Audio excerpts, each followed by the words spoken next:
नमस्कार मंडळी, विदर्भ स्पेशल पाककला आणि संस्कृती या चॅनलमध्ये आपलं सर्वांचं मनापासून खूप खूप स्वागत आहे।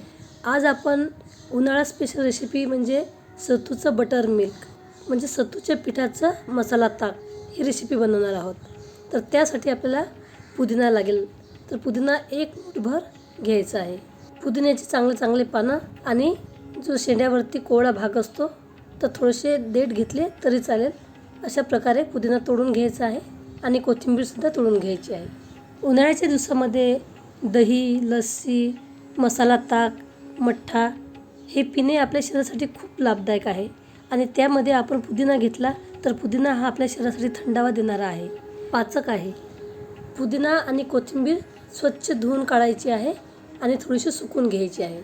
आजच्या आपल्या रेसिपीमध्ये फुटाण्याच्या डाळी जे असतात त्याच्यापासून सत्तूचं पीठ तयार करणार आहोत आणि हे आपण ताकामध्ये टाकणार आहोत। तर त्यासाठी साहित्य आपल्याला फुटाण्याची डाळ अर्धी वाटी, पुदिना, अद्रक, एक फिकी मिरची, एक चमचा जिरे, अर्धा चमचा काळं मीठ हे चवीनुसार आपल्याला घ्यायचं आहे। तिखट मीठ चवीनुसार घ्यायचं आहे।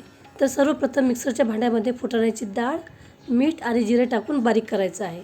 तर हे सुकं पटकन बारीक होते आणि चांगलं बारीक होते, त्यासाठी हे जे सुकं जिन्नस आहे ते आधी बारीक करून घ्यायचं आहे। त्यानंतर 1 इंचापेक्षा थोडंसं जास्त आलं घेतलेलं आहे तर त्याचे बारीक तुकडे करून या पिठात टाकायचे आहे। त्यानंतर आपण मिरची घेतली आहे, मिरचीचे 2 ते 3 तुकडे करून या पिठामध्ये टाकायचे आणि पुदिना टाकायचा आहे। माझ्याकडे सुकवलेली कोथिंबीर असल्यामुळे मी ती कोथिंबीर घेणार आहे, कारण काय आहे जे आपण सत्तूचं पीठ तयार करतोय तर ते कमीत कमी 8 ते 10 दिवस फ्रीजमध्ये आपण ठेवू शकतो आणि ते चांगलं राहते। तर त्यासाठी माझ्याकडे सुकी कोथिंबीर असल्यामुळे मी सुकलेली कोथिंबीर घेतलेली आहे। तर तुमच्याकडे जर ओली असेल तरीसुद्धा हरकत नाही, मात्र ती कपड्यामध्ये टाकून आधी कोरडी करून घ्यायची आणि मग मिक्सरमध्ये टाकून बारीक करायची आहे। त्याच्यामुळे जे आपलं हे मिश्रण आहे ते सुकं तयार होते। जर कोथिंबीर किंवा पुदिना ओला असला तर हे आपलं मिश्रणही ओलसर होईल।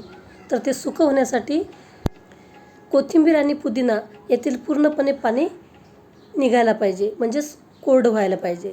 तर आता आपलं सत्तूचं पीठ जे तयार झालेलं आहे तर ते एखाद्या बाउलमध्ये काढून घेऊ। याच्यावरती झाकण ठेवून किंवा एखाद्या हवाबंद डब्यामध्ये ठेवून फ्रीजमध्ये ठेवा आणि आपल्याला हवं तेव्हा ताकामध्ये किंवा दह्यामध्ये टाकून त्याचा मसाला छास बनवा, म्हणजेच बटर मिल्क बनवा।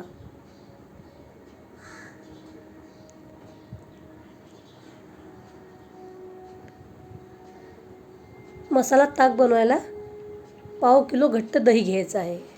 तुम्हाला किती बनवायचं आहे त्यानुसार तुम्ही दही घ्यायचं आहे। तर मस्त घट्ट दही घरी बनवलेलं आहे, तर मी पाव किलो दही घेणार आहे। तर 2 ग्लास म्हणजेच 2 व्यक्तीसाठी हे मसाला ताक तयार होणार आहे। आता यामध्ये चवीनुसार काळं मीठ आणि 3 चमचे सत्तूचं पीठ जे आता आपण तयार केलेलं आहे तर ते 3 चमचे सत्तूचं पीठ मी टाकणार आहे। आता हे मिक्सरमध्ये 2 ते 3 मिनिट फिरून घ्या, म्हणजे दही आणि हे आपलं जे मसाला मिश्रण आहे ते एकजीव होईल। छानपैकी आपलं सर्व मिश्रण एकजीव झालेलं आहे, तर ते आता आपण काढून घेऊया। आता जेवढं आपलं हे मिश्रण तयार झालं आहे याच्यात डबल आपल्याला पाणी टाकायचं आहे। दही किती आंबट आहे त्यानुसार तुम्ही यामध्ये पाणी टाका। आवश्यकतेनुसार तुम्ही यामध्ये 1 चमचा आणखी आपण जी पावडर तयार केली आहे ती टाकू शकता। तसेच थोडंसं पिऊन बघायचं, चवीनुसार यामध्ये मीठ टाका, वरून थोडीशी कोथिंबीरही टाकू शकता आणि आवश्यक वाटल्यास जिरा पावडरसुद्धा टाकू शकता। आपल्याला जास्त टेस्टी बनवायचं असेल जिरा पावडर टाका, थोडंसं काळं मीठ टाका आणि वरून कोथिंबीर घ्या। खूप मस्त थंडगार पेय तयार झालेलं आहे। मात्र यामध्ये बर्फ टाकू नका, कारण बर्फ टाकल्यामुळे याच्यामुळे जो थंडावा मिळतो तो कमी होतो, म्हणजे याची पॉवर कमी होते। तर तुम्ही हवं तर माठातलं पाणी टाका, थंडगार पाणी टाका आणि मस्त याचा आनंद घ्या।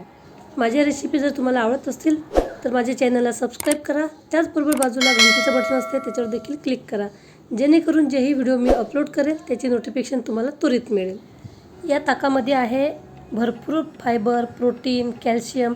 याच्या सेवनाने आपले हाडे, दात मजबूत होतात याच्यापासून कॅलरी खूप कमी प्रमाणात आपल्या शरीराला मिळते आणि त्यामुळे वजन नियंत्रित राहते. त्याचबरोबर शरीराला भरपूर पोषक तत्वे यामधून आपल्याला मिळतात. तर अशा प्रकारचं हे पाचक पेय तयार झालेलं आहे. रेसिपी आवडली तर लाईक करा, कमेंट करा. धन्यवाद मंडळी.